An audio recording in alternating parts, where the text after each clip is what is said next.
Es esmu šobrīd atnācis ciemos pie Artūra Bernāta Instant Solutions. Un, zinat, es tā kā detektīvs staigāju un meklēju vienu konkrētu lietu, kas man acīs iekrita jau nākot iekšā ATA centrā. Bet es domāju, ka Artūrs pats var pastāstīt, ar ko nodarbojās viņa uzņēmums un kas tur ārā tāds skaists stāv. Sveiks, jā, tas īstenībā bija ar nodomu. Pie durvīm stāv divi zelta auto, kas arī prezentē to, ko mēs darām. Mūsu darbības veids palielam vairāk pozicionējas uz auto aplīmēšanu. Mēs taisam ne tikai individuālos transporta līdzekļus, bet komerc transports, kā var redzēt, sākot no Rimi, Maximas, Dobeles Dzirnavnieki, Kaugu servisi, UTT.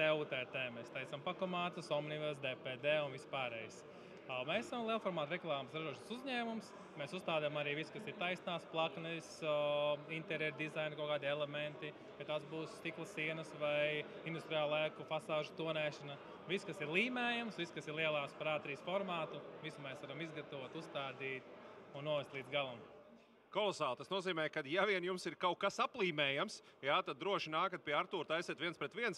Artūr, nevaru tev nepaprasīt tomēr par tām mašīnām. Ļoti interesē.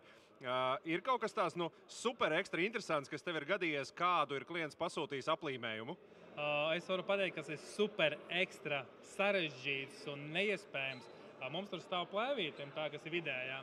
Tā ir pasaules grūtākā līmplēve, ko uzlīmēt. Baltijā ir viena mašīna, kas ir, un tā ir mūsu veidota, kas ir visiem zinām, ir Nauris un Elīna Didriksoni.